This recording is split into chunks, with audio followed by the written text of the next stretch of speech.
My lawyer father once told his partners I was a mistake. My sister is marrying the soldier I pulled from a burning Humvee in Iraq. She has no idea, but tonight at her wedding I won't arrive as their mistake. I will arrive as the consequence they never prepared for. My name is Captain Daisy Flynn.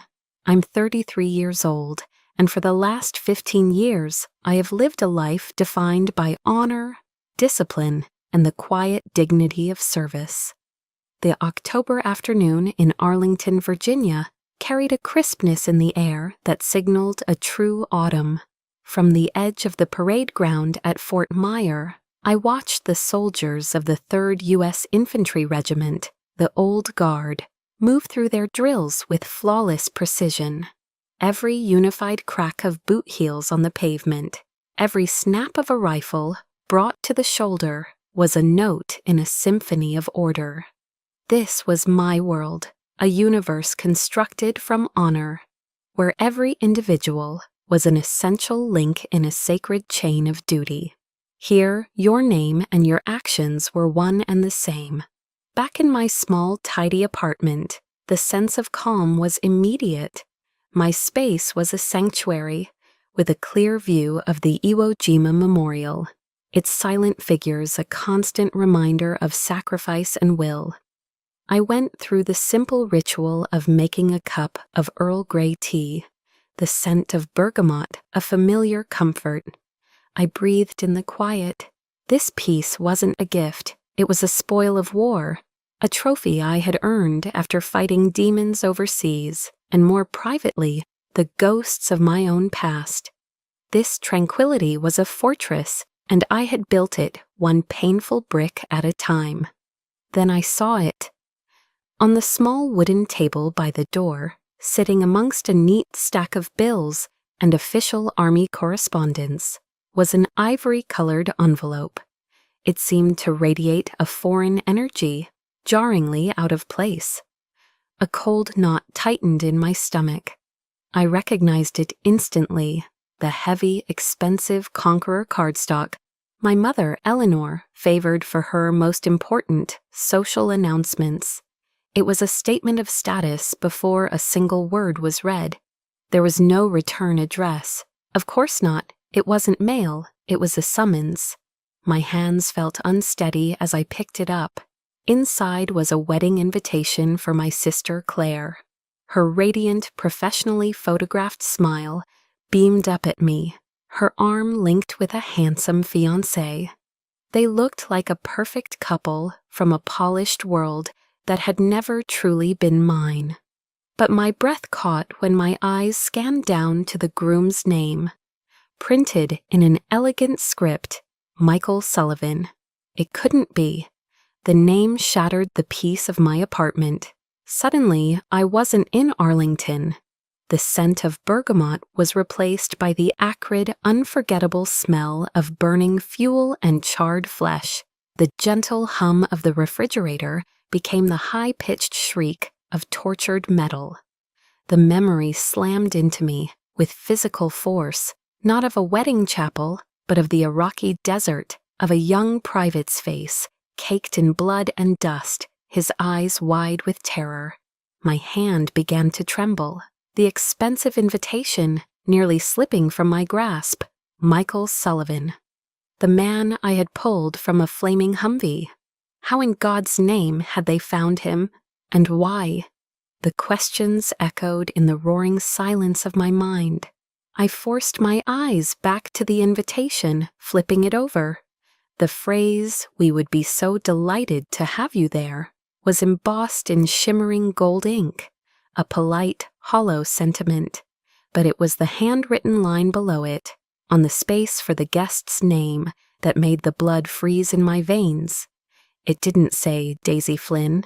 It said, in my mother's elegant, looping cursive, Daisy Flynn. A single letter. A single deliberate misspelling. It wasn't a mistake. Not from my mother, a woman for whom details were everything. A misplaced fork at a dinner party was a cardinal sin. This was an act of surgical cruelty, a message delivered with the precision of a sniper. It said, "You are an afterthought. You are an inconvenience we are forced to acknowledge. You are a detail so unimportant that we can't even be bothered to get your name right." It was a subtle, dismissive gesture you could never prove was intentional, leaving you to bleed out alone. Why? The word was a raw whisper, swallowed by the silence. My mind was reeling, trying to connect the impossibly cruel dots. Why Michael, of all people? Why invite me, only to deliver this soul-crushing insult? As I stood there, the weight of 2 decades of such moments pressed down on me. I closed my eyes, my knuckles white as I gripped the invitation. The words of the Serenity Prayer, a mantra I'd learned to lean on, began to form in my mind, a desperate attempt to find an anchor in the storm. God, grant me the serenity. But another voice cut through it, louder and colder. It was the voice of my father, the powerful D.C. lawyer, from a cocktail party years ago. He had been speaking to one of his partners, thinking I was out of earshot. His words, spoken with casual, dismissive certainty, echoed in my head as if he were standing right beside me. "This girl," he had said, gesturing vaguely in my direction. This girl was a mistake. The heavy cardstock in my hand felt less like an invitation and more like an admission ticket. A ticket back to a place I had spent my entire adult life trying to escape. The personal, curated museum of my own pain. Each memory was a carefully preserved exhibit, a testament to a long and systematic campaign of quiet dismissals and polite cruelties. It wasn't one single dramatic act of betrayal that defined my family. It was the death by 1,000 cuts, the slow, steady erosion of self-worth that only those closest to you can inflict. The first exhibit that came to mind was from when I was 24. I was a young lieutenant then, granted special leave to attend a gala at the Kennedy Center, where my father was being honored by his law firm. I remember feeling a surge of pride, a naive hope that this time they might finally see me. I wore my Army service uniform, the Class A dress blues, pressed to perfection. The dark fabric, the gleaming brass, the crisp white shirt. It was more than a uniform to me. It was the embodiment of my choices, my sacrifices, my entire identity. That evening, a photographer captured a beautiful family portrait on the grand staircase. My father beaming, my mother the picture of social grace, my sister Claire sparkling in a designer dress, and me standing tall and proud beside them. A few weeks later, my mother posted the photo on her Facebook page, but I wasn't in it. She had physically cropped me out of the frame. The edit was clumsy, leaving a strange, empty space next to Claire, a ghostly void where I was supposed to be. When I finally found the courage to call and ask why, she had sighed, a long, weary sound as if I were a particularly difficult child. "Oh, Daisy, honey," she'd said, her voice dripping with condescending sweetness. "That uniform, it's just so rigid. It didn't fit the elegant atmosphere of the evening, you understand." She didn't understand, or refuse to, that the uniform she found so distasteful represented everything I had given up to earn it. It stood for the holidays I'd missed, the friendships that had faded, the physical and emotional toll of a path she and my father had always considered a profound disappointment. To her, I wasn't a daughter serving her country. I was a fashion faux pas, a disruption to her perfectly curated image of the flawless Flynn family. Then there was the second exhibit, the silent medal. I was in Iraq when I was awarded my first Bronze Star with the V device for valor. I didn't do it for the recognition, but when the official orders came through, I sent a copy home. It wasn't to brag, it was a simple, desperate message. I'm okay. I'm doing my job well. Please be proud of me. The silence that followed was deafening. No congratulatory phone call, not a single email, nothing. Months later, on a short leave, I was looking for a book. In my father's home office, a sprawling room lined with mahogany and leather-bound law volumes. By chance, I noticed a stack of legal journals on a side table. Tucked behind them, half hidden, was the manila envelope I had sent from my APO address. It was still sealed. My heart didn't just break. It felt like it shattered into a million tiny, sharp pieces. My valor, my survival, my accomplishment. It wasn't even worth the effort of opening an envelope. My existence was a piece of junk mail to be filed away and forgotten. The cruelty of it was magnified by what I saw just moments later. There, taking pride of place on the marble mantelpiece above the fireplace, was a new addition. It was a gaudy gold-plated frame holding a certificate for Claire, Employee of the Month, from the marketing firm where she worked. Her minor office achievement was celebrated, displayed for all to see, while my medal, earned in the face of death, lay unopened in the shadows. The message was clear. Her world was real and important. Mine was an abstraction, a source of inconvenience and mild embarrassment. In that vast desert of indifference, there was only one oasis: my grandfather, Arthur Flynn. He was a World War II veteran, a man of few words, but with eyes that saw everything. He didn't speak in grand pronouncements, but he looked at me. He truly saw me. When I graduated from West Point, he was the only one who came. My parents attended, of course, their applause polite but distant, their smiles strained. They were there to fulfill an obligation. But Grandpa Arthur, he was there for me. He wrapped me in a fierce hug, his old tweed jacket, smelling of pipe tobacco and integrity. He whispered in my ear, his voice rough with emotion. "They don't understand honor, my girl, but I do. I understand." He passed away while I was deployed in Afghanistan. The news didn't reach me for a full week. When I finally got through to Claire, her voice was detached. "It was just a small private family service, Daisy," she'd said. "We didn't want to bother you." A private service. I later found out through a family friend that the private service had been a massive memorial at the Washington National Cathedral, attended by hundreds of people, judges, politicians, and community leaders. They hadn't just mourned him, they had erased me from the final chapter of the one person who had ever truly loved me. They had denied me the right to say goodbye. Standing in my apartment, the invitations still clutched in my hand, I felt the weight of that final, unforgivable act. He had been my anchor, the one person who validated my choices. His belief in me was the foundation I had built my life on. And I have to wonder, have you ever had that one person? The one who saw you when no one else did, and whose memory you fight to honor, even when the world tries to make you forget? My grandfather had left me with a legacy of honor. My family had tried to bury it. They didn't understand that honor wasn't something you could put in a frame or crop out of a photograph.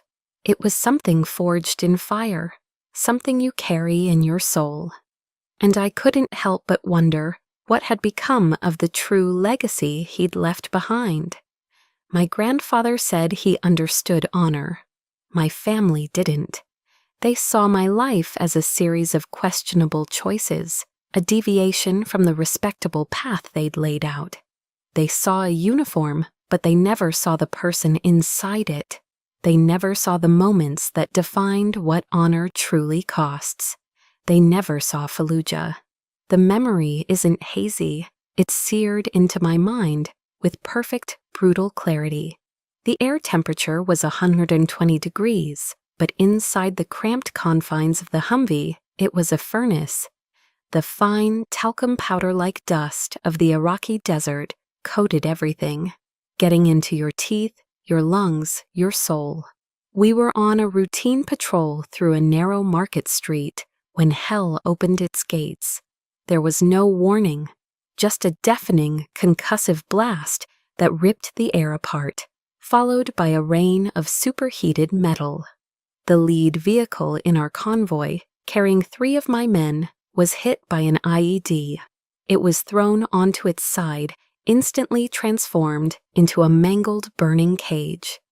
The screams of the men inside were drowned out by the sudden, sharp crackle of AK-47 fire erupting from the rooftops around us. It was a classic ambush, the kill zone. My radio crackled to life, the voice of command from the Tactical Operations Center, miles away in an air-conditioned tent, barking in my ear. Alpha 6, hold your position, wait for air support. I saw the flames. I saw them licking at the vehicle's fuel tank, a river of fire crawling toward a catastrophic end. Air support was minutes away. My men had seconds. Waiting was a death sentence, and I couldn't do it. The officer's oath I took wasn't a suggestion. It was a blood pact. I will never leave a fallen comrade. Covering fire now, I screamed into my own radio, the order directed at the rest of my platoon. Then I was out, launching myself from my own vehicle, my body hitting the scorching hot pavement. I pressed myself as low as I could, the ground like a frying pan against my gear. Bullets zipped past my head with a vicious hiss, kicking up puffs of dust around me. Every foot of ground I gained was a gamble with death, a prayer whispered between gritted teeth.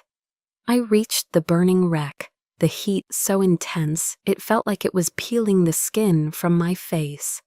Through the thick, black, choking smoke, I saw an arm, reaching out weakly from the twisted frame.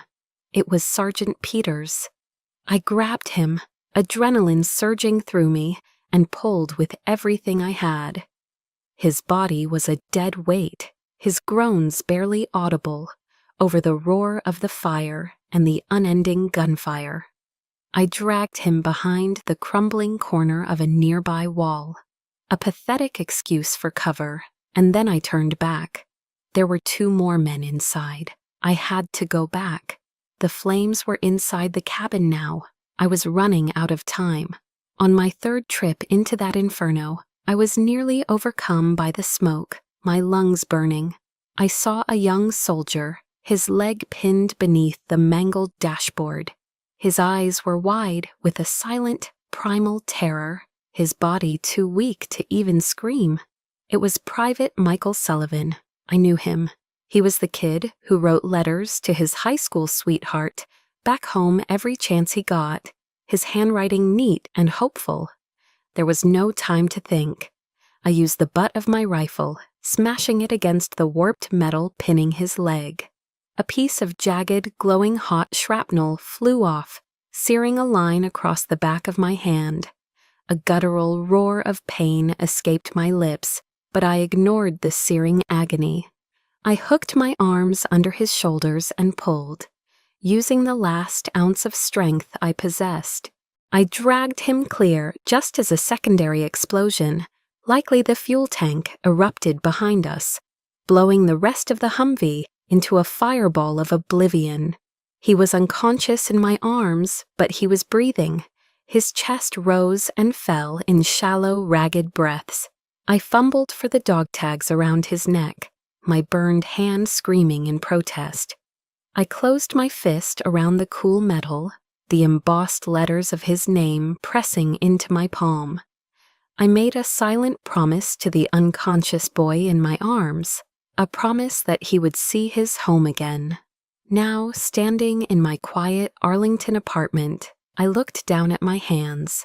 The one that held the pristine ivory invitation was unblemished, but I could still feel the phantom heat, the ghost of that burn on my right hand. The scar had faded over the years, but the memory was branded onto my soul. This was the honor my grandfather saw. This was the value my family could never comprehend. It wasn't found in a gala at the Kennedy Center. It was found in the dust and the blood, in the choice to run toward the fire when every instinct screamed to run away. How do you find peace after walking through hell? You find it with the people who walked through it with you. The next morning, before the sun had fully burned through the early mist, I found myself at Arlington National Cemetery. I needed to be there. I needed to recalibrate my soul, to wash away the toxic residue of the invitation. I stood and watched the changing of the guard at the tomb of the unknown soldier. The sentinel moved with the precision of a finely calibrated machine. 21 steps. He would stop, turn, and face the tomb for 21 seconds. Another 21 steps. The clicks of his heels were the only sound in the reverent silence. As I watched, I silently recited the Sentinel's Creed, words I had memorized long ago.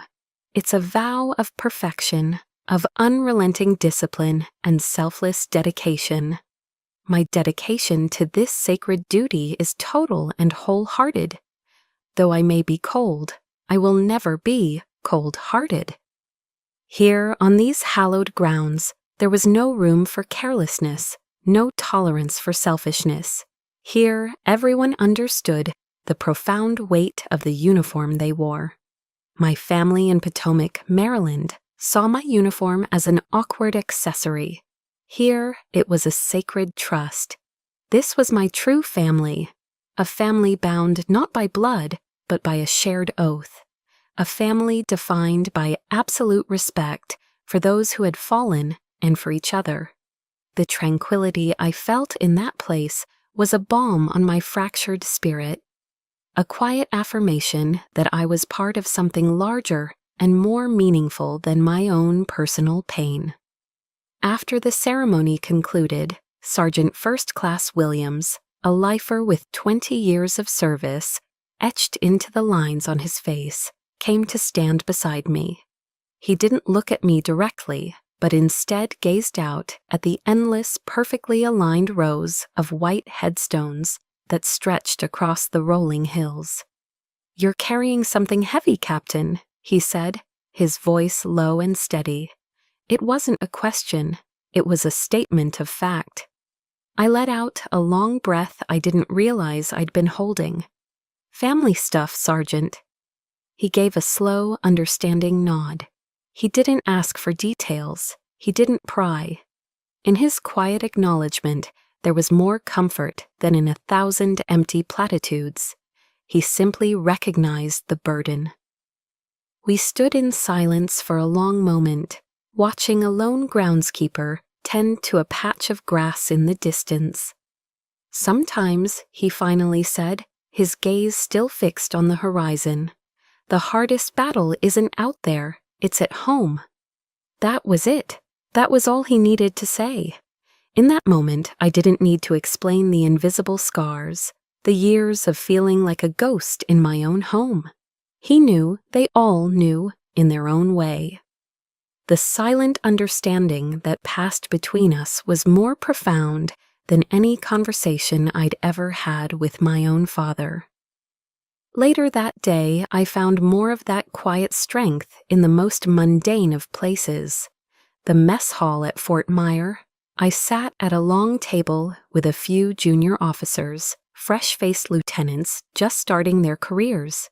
They were talking about the challenges of their training courses, their anxieties about upcoming assignments. When I offered a few words of advice based on my own experiences, they fell silent.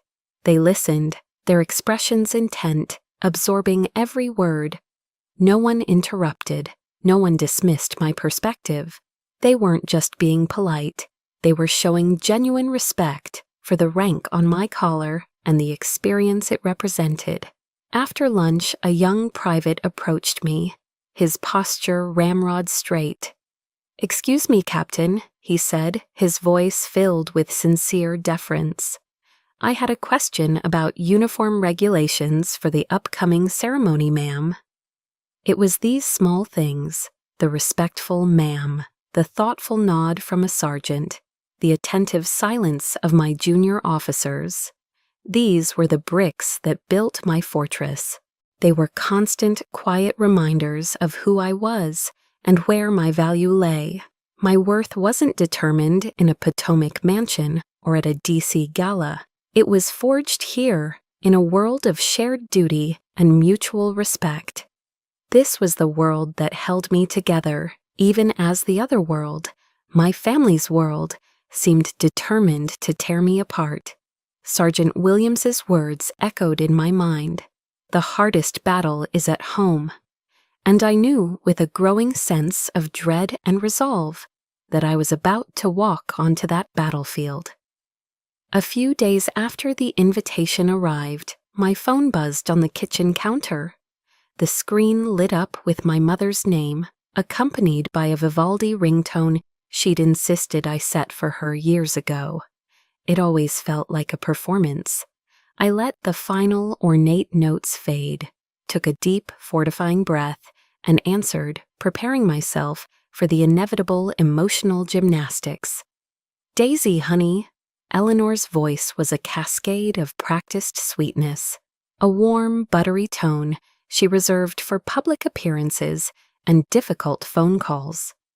It was the voice of a woman who hadn't spoken to her daughter in months, but wanted to sound as if they'd just chatted yesterday. "I'm so glad you got the invitation. We were just saying at the club how much we're all looking forward to seeing you. It's been too long."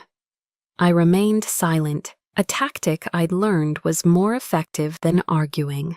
Her cheerfulness was a weapon designed to disarm, to make any resistance on my part seem churlish and ungrateful. She continued, seamlessly shifting her tone into one of feigned concern, a specialty of hers. "Now the wedding is going to be quite a formal affair, you know. It's at the Congressional Country Club, with so many of your father's important partners from K Street. It's a very important crowd. I just want to make sure you'll be comfortable."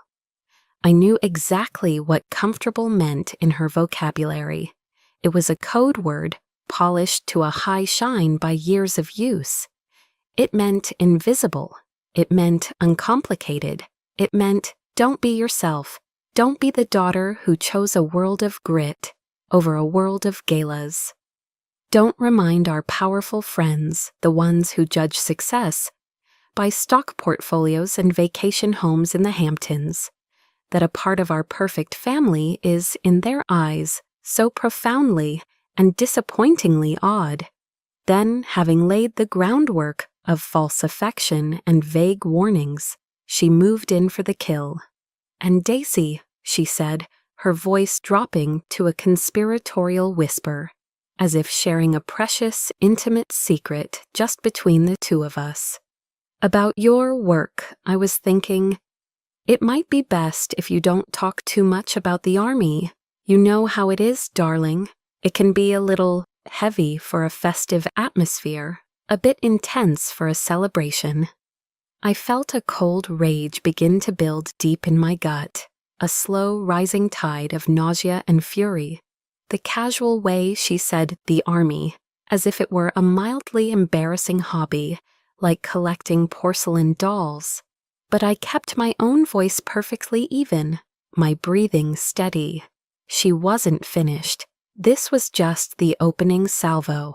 "Perhaps," she went on, the suggestion slick with manipulation, her voice now oozing with helpfulness, "you could just say you're doing strategic security consulting for a private corporation?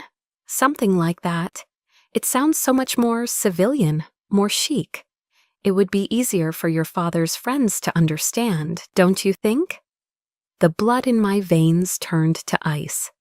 This was a new low, even for her. This was more than just a request for silence. She was asking me to lie. She was asking me to actively participate in my own erasure. She wanted me to fabricate a palatable, corporate-friendly identity to protect their fragile social standing.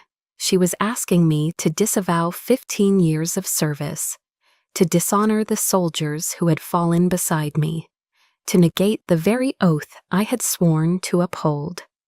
All so their affluent guests wouldn't feel a moment of awkwardness.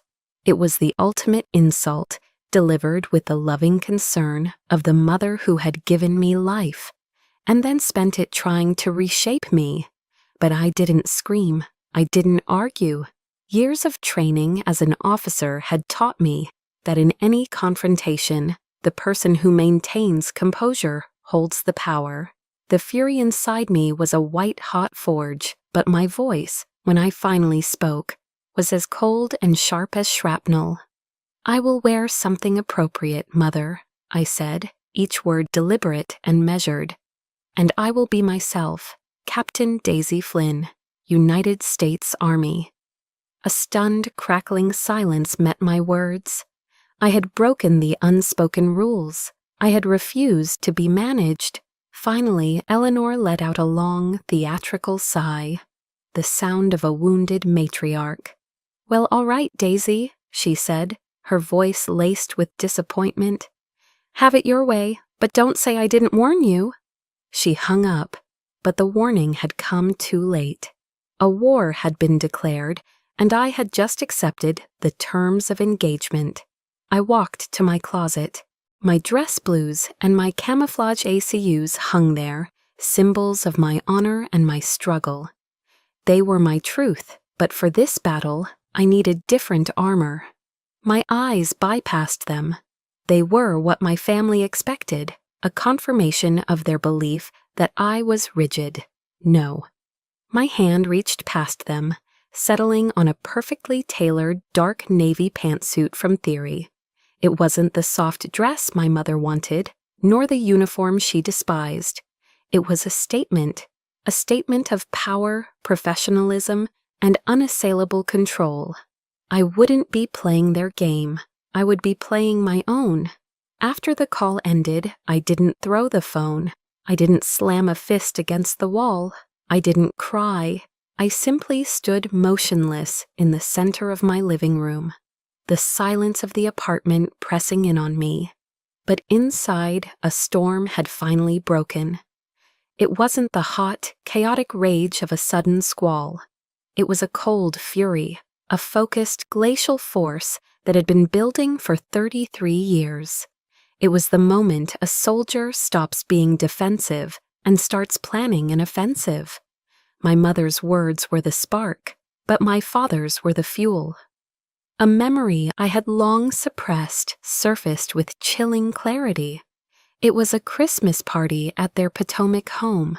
The air smelled of pine needles and expensive perfume. I had just come downstairs when I overheard my father speaking to one of his partners, his voice low but carrying in the festive quiet. He thought I couldn't hear. "Investing in Claire is investing in the future," he'd said with a self-satisfied chuckle. "Investing in Daisy, well, that's a charity case." A charity case. The phrase hit me now with the force of a physical blow. 15 years of service, multiple deployments, the sleepless nights, the constant vigilance, the friends I had lost, the life I had saved, all of it, in his world, amounted to nothing more than a tax write-off. An act of pity, the final fragile dam of my restraint, built over a lifetime of such dismissals, crumbled into dust. The last straw had been laid, and the back of the camel was broken. My silence, my long-suffering endurance, was over. They wanted me to be an invisible guest at their perfect wedding. Fine, I would attend. But I would not be invisible. I would be a mirror, reflecting their own ugliness back at them in a way they could not ignore. There's a quote by General George S. Patton I've always held on to. "Measure a man not by the position he has reached in life, but by the obstacles he has overcome." My family only ever saw the position. They never acknowledged the obstacles. Tonight, I would make them see. I walked with purpose to my closet. My hand brushed past my army service uniform, the deep blue fabric a symbol of my public self. It passed over my camouflage ACUs, the uniform of my raw, unfiltered reality. They were my identity, my pride. But I knew with a strategist's clarity that wearing them to the wedding would only feed their narrative. It would confirm their prejudice that I was rigid, inappropriate, an outsider who didn't understand their world. No, my weapon for this battle had to be more sophisticated. It had to be something from their own world turned against them. My fingers found it, a dark navy blue pantsuit from Theory, impeccably tailored. It was neither the soft feminine dress my mother would approve of, nor the uniform she despised. It was a statement of a different kind. It was armor forged in the corporate fires of power and control they so admired. It spoke a language of authority they understood, success, professionalism, and a quiet, unassailable confidence. I wouldn't be attending as the discarded daughter. I would arrive as a field-grade officer, a leader, a woman who could no longer be dismissed or underestimated. I would play their game, but this time it would be by my rules. Standing before the full-length mirror, the sharp lines of the suit jacket settling on my shoulders, I knew that the uniform was only part of the strategy. A good commander never goes into battle with just one weapon. I needed an ally. I needed leverage. I needed an asset they could never anticipate. An image of my grandfather, Arthur, flashed in my mind. The memory of his voice, rough but kind. He always told me, when powerful men use the rules to oppress, you use the rules to demand justice. He believed in the system, but he also believed in fighting for your place within it. My heart began to beat faster, a steady, determined rhythm. I went to my old roll-top desk, the one he had left me, and pulled out a worn, leather-bound address book. My fingers flipped through the pages, past names of old friends and fallen comrades, searching for a name I hadn't contacted since that sham of a funeral. There it was, Alistair Finch, my grandfather's personal attorney, a man as old school and honorable as Arthur himself. Have you ever reached that point? That moment of absolute clarity when the fear is gone and all that's left is a cold, hard resolve to act. When you know you can't go back and the only way out is through. I picked up my phone, my hand perfectly steady. I dialed the number. An older, formal voice answered on the second ring. Alistair Finch. Mr. Finch, I said, my voice as firm and clear as if I were issuing a command. This is Daisy Flynn, Arthur's granddaughter. There was a brief pause on the line, a moment of recognition. I believe my grandfather left some things in your care for me, I continued, my gaze fixed on my own reflection in the mirror. And I think it's time I claimed them. In military strategy, there's a principle as old as warfare itself. Know your enemy, know yourself, and you need not fear the result of 100 battles. For years, I had only known the pain they inflicted. Now I was finally preparing to know my own strength. The day after the call with my mother, I met Alistair Finch. We didn't meet in a sterile K Street office. Instead, he suggested a small coffee shop called Baked and Wired, tucked away in an alley in Georgetown. It was a place with exposed brick, the smell of fresh-baked pastries, and a quiet, unassuming atmosphere far from the polished world of my father. Mr. Finch explained that it had been a favorite spot of my grandfather's, a place where they could talk without being seen or overheard. Mr. Finch had aged since I'd last seen him at that awful funeral, his hair now completely white, but his eyes were as sharp and intelligent as ever. He carried an old, scuffed leather briefcase that looked like it had seen as many battles as he had. He placed it on the small table between us and opened the brass latches with a decisive click. "Your grandfather was a visionary, Captain," he said, his voice a low, respectful baritone. "He was the first person in years, outside of the military, to address me by my rank. It felt like a drink of cool water after a long time in the desert. He was a brilliant man, and he knew his family." He paused, letting the weight of those words settle. "He didn't leave a standard will. A will can be contested, dragged through the courts for years. Your father would have relished that fight. No, your grandfather was smarter. He established a living trust, ironclad, designed to avoid exactly that kind of spectacle." He slid a thick, bound portfolio across the table toward me. It was heavy in my hands.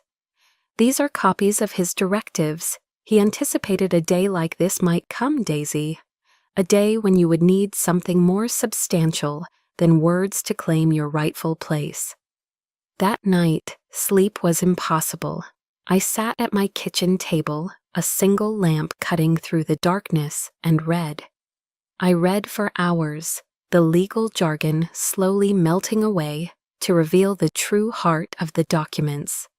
This wasn't just a dry legal instrument.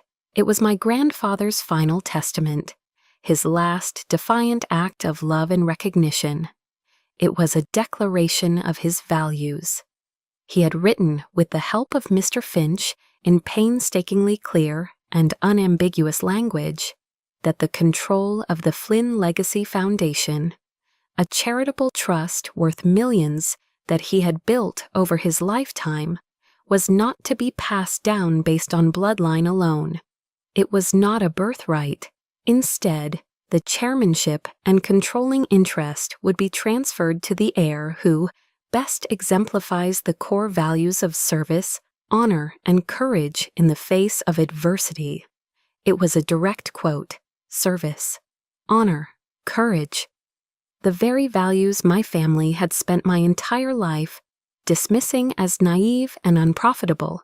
There was a special clause, an airtight provision, stating that in the event of any dispute, the final decision would rest with an independent 3-person committee to be chaired by Alistair Finch himself. Tears streamed down my face as I read that passage again and again. They weren't tears of greed or triumph over the money. They were tears of profound, soul-shaking validation. My grandfather had seen me, all those years from thousands of miles away, through all the silence and neglect from my own parents. He had seen me for exactly who I was. This trust wasn't just about assets. It was his final message, a beacon lit for me across the years.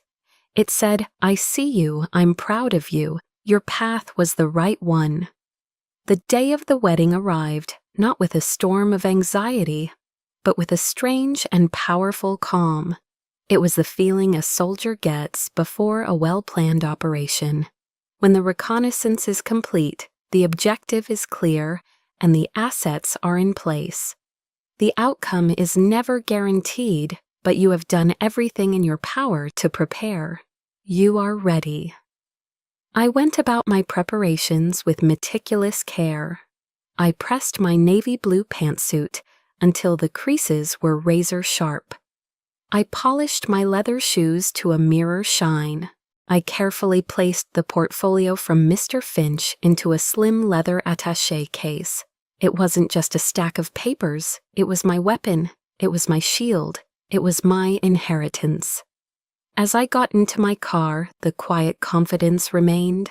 I drove through the familiar streets of Arlington, heading for the Key Bridge, the gateway from Virginia into the world of D.C., and beyond it, Maryland. As my car climbed the arc of the bridge, the Potomac River sprawling below, I didn't look back at my past with pain.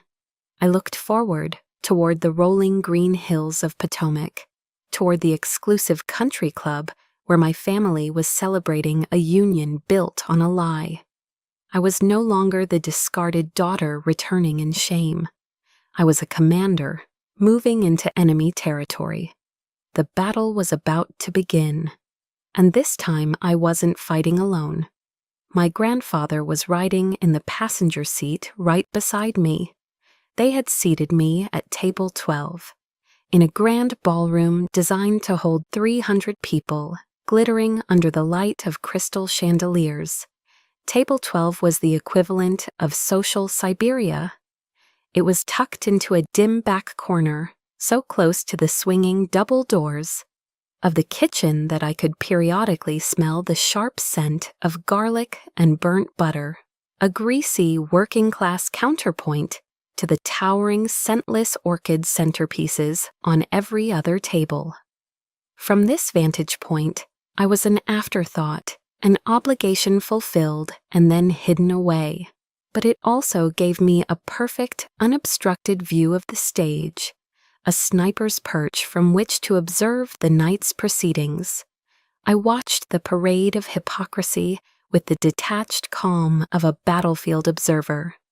My father, Richard Flynn, stood at the podium, a vision of tailored charm and practiced eloquence.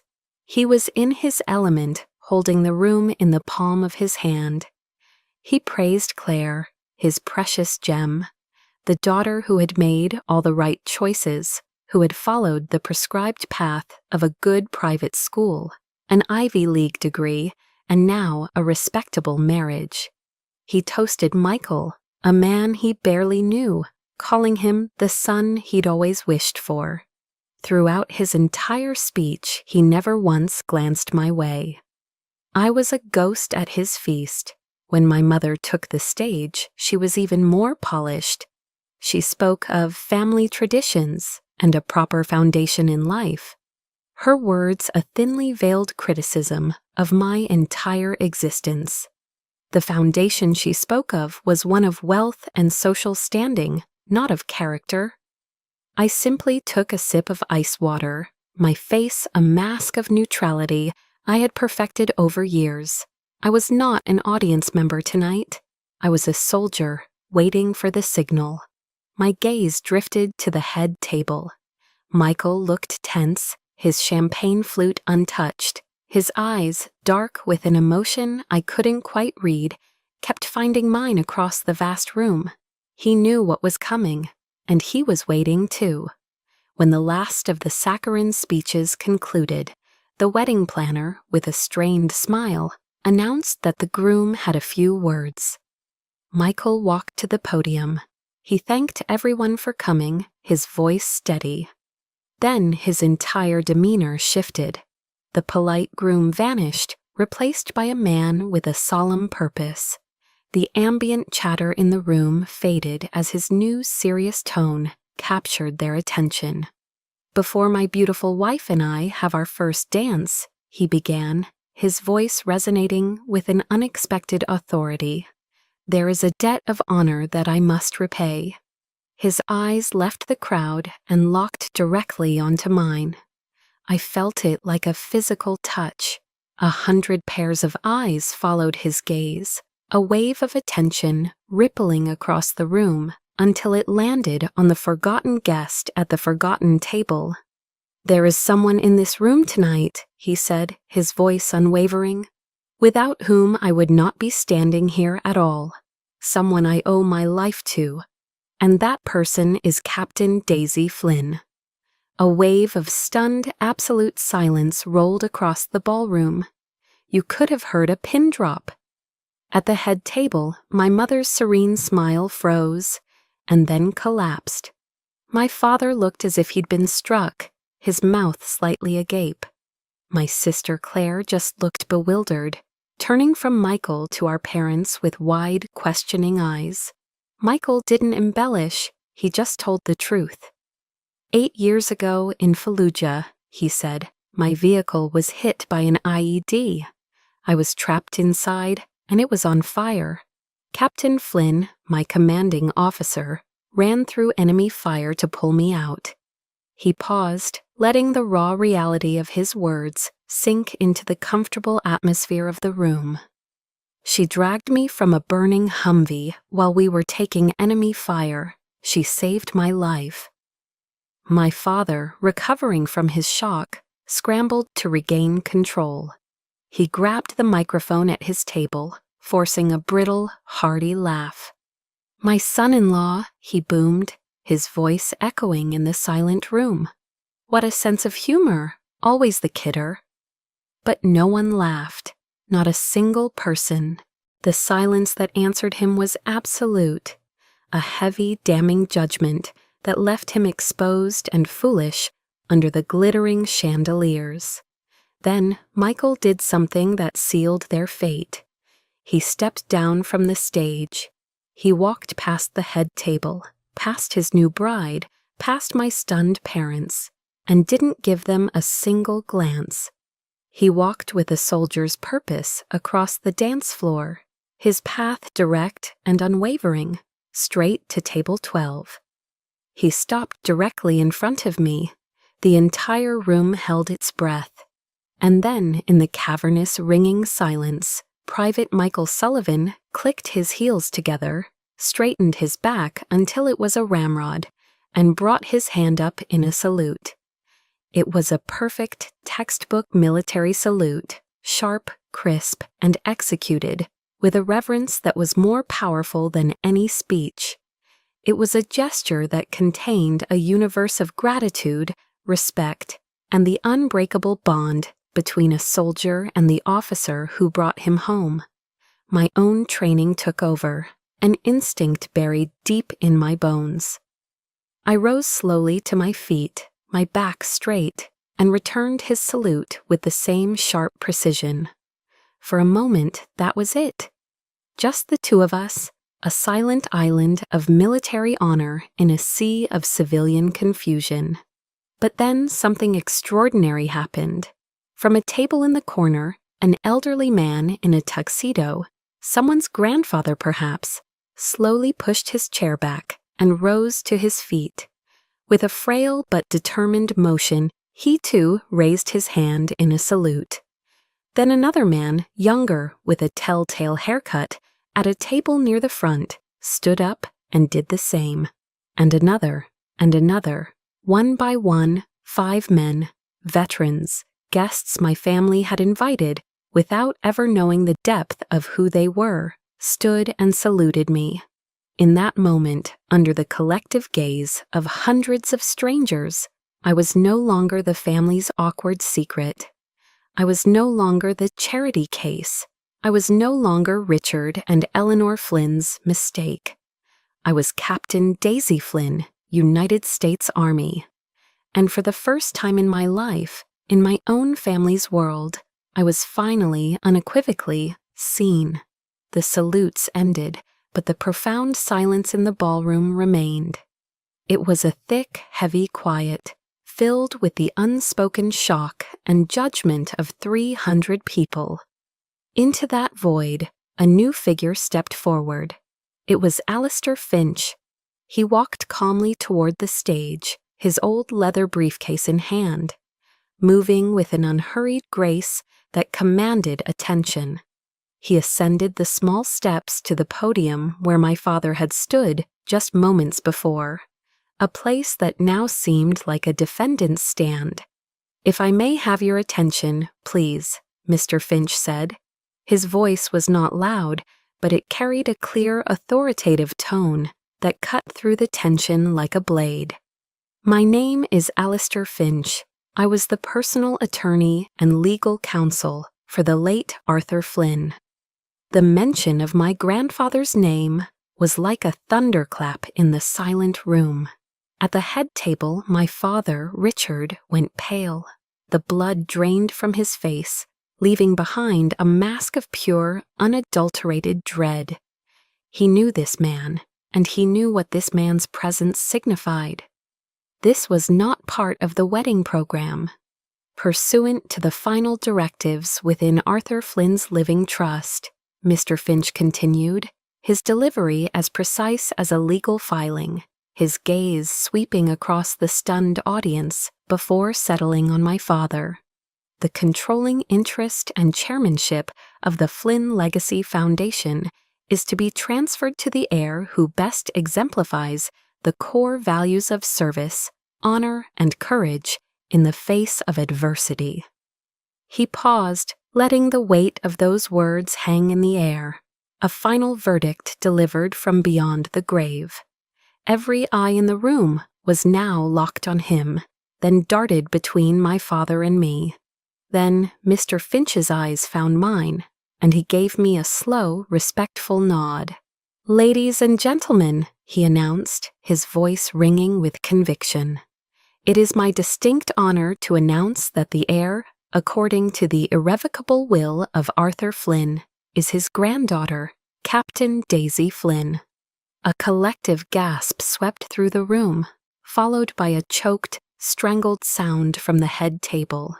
My mother, Eleanor, looked as if she might faint, her hand flying to her chest as her carefully constructed world shattered around her. But it was my father who found his voice, sputtering with a mixture of disbelief and rage. "No, that's impossible," he stammered, half rising from his chair scraping loudly against the floor. She knows nothing about finance, about running a foundation. This is a mistake. Finch, what is the meaning of this?"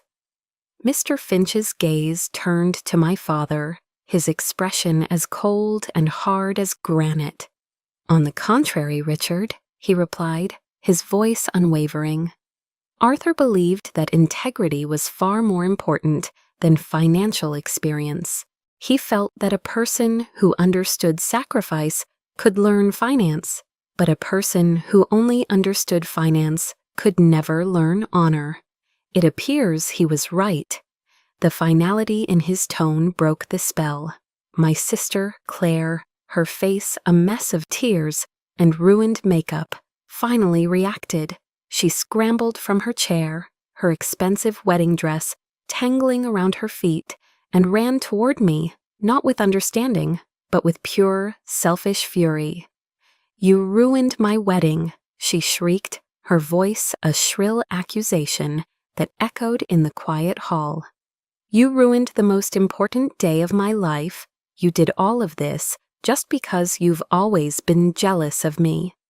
I looked into my sister's eyes, and for the first time in my life, I felt no pain from her words.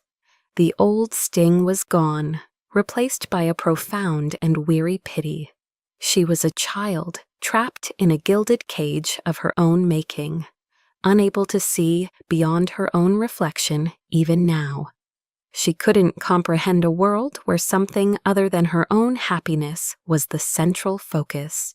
"No, Claire," I said softly, my voice calm and clear enough for only her to hear. "I didn't ruin anything. You ruined it yourself, with your own selfishness." My father was on his feet now, striding toward me, his lawyer's mask of intimidation firmly in place. "We'll sue," he hissed, his voice low and threatening, trying to create a private bubble of menace in the public space. "We'll challenge this trust. This is ludicrous. You won't get a penny." Mr. Finch simply offered a thin, pitying smile. "Good luck with that, Richard," he said calmly, his voice just loud enough for those nearby to hear. "Arthur made his arrangements legally airtight for this very reason. You'll spend millions of your own money and accomplish nothing but making your lawyers rich." I looked at them one last time, my father sputtering with impotent rage, my mother pale and trembling with the loss of social standing, my sister weeping for her ruined party. They were no longer the giants who had cast such long, oppressive shadows over my life. In the harsh light of truth, they looked small, pathetic. They were hollow people, rattling around in a life of luxury, and the foundation of that life had just been pulled out from under them. I didn't need to shout. I didn't need to argue. My victory wasn't in their defeat, but in my own freedom. "This isn't revenge," I said, my voice steady, speaking to them, but also to myself. "This is about restoring my grandfather's honor." And with that, I turned my back on them. I turned my back on the whispers, the lies, and the lifetime of pain. I walked toward Mr. Finch, who was waiting for me by the exit. Together, we walked out of the ballroom, leaving behind the smoldering ruins of a hollow empire, a family that had finally been consumed by the flames of its own arrogance and deceit. The heavy ballroom doors swung shut behind me, the sound a final satisfying click, and for the first time, I was free. 6 months later, the world was a different place. Or perhaps I was. I no longer lived in the small Spartan apartment in Arlington. As the new chair of the foundation, I had moved into a historic townhouse in Old Town Alexandria, with a small brick patio that overlooked the calm, wide expanse of the Potomac River. The very first action I took upon assuming control of the Flynn Legacy Foundation was to redefine its legacy. The old mission, which funded the art galleries and social galas my parents favored, was dissolved. In its place, I redirected the full resources to establish the Arthur Flynn Honor Scholarship. It was a fund dedicated exclusively to the children and spouses of service members, with a special focus on those killed in action or permanently disabled. It was designed to give them the educational opportunities they deserved, free from the burden of financial worry. Every time I signed the approval for another scholarship, sending another kid to college, it felt less like administration and more like I was continuing my grandfather's story. He had always reminded me of a verse from the Bible, Matthew 5:16. "Let your light shine before others, that they may see your good deeds." This was my way of letting his light continue to shine. In an old wooden box my grandfather had made, I still kept a small bundle of letters. They were angry, painful letters I had written to my family over the years, but had never sent. This afternoon, I took the box out to the patio. In the crisp autumn air, I untied the ribbon and read them one last time. Not with the familiar rage, but with a quiet, detached understanding. I had once craved their validation so desperately. Now standing here, I finally understood that the only approval that ever truly mattered was my own. One by one, I dropped the letters into the small, crackling fire in the outdoor chimenea. The flames licked at the ink-stained pages, consuming the years of anguish and turning them to weightless gray ash. As the last wisp of smoke curled into the sky and vanished, I felt no sense of loss. I felt light. I had finally forgiven, not them. I had forgiven myself for allowing their definition of me to hold me captive for so long. Michael and I still talk from time to time. He didn't stay with Claire. He called me a few weeks after the wedding, his voice heavy, and said he couldn't build a life on a foundation of lies. He's working now for a nonprofit in Virginia that helps veterans transition back to civilian life. Sometimes he'll stop by on a Sunday morning and we'll have coffee on the patio, talking about old comrades and new beginnings. There's no romance between us, just something deeper and far more resilient.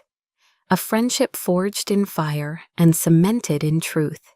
This morning, as the sun rose over the Potomac, painting the water in strokes of pink and gold, I stood on my patio and breathed in the cool, clean air. The fight was over. I was no longer a soldier on a battlefield. I was a gardener tending to a new legacy. My family had tried to bury me, to erase me, to dismiss me as a mistake. They didn't know that they had not been burying a casualty, but planting a seed. And now, in the quiet light of a new day, I was blooming. My story has found its dawn on the Potomac, but I know I'm not the only one who has fought this kind of battle in the shadows. So many of us carry silent wounds inflicted by the very people who were supposed to see us, to value us. If my journey has taught me anything, it's this: your worth is never defined by those who refuse to acknowledge it. It's defined by the honor, peace, and new life you build for yourself. If this story resonated with you, please know you are not alone. Share your thoughts below and subscribe to Chosen Revenge.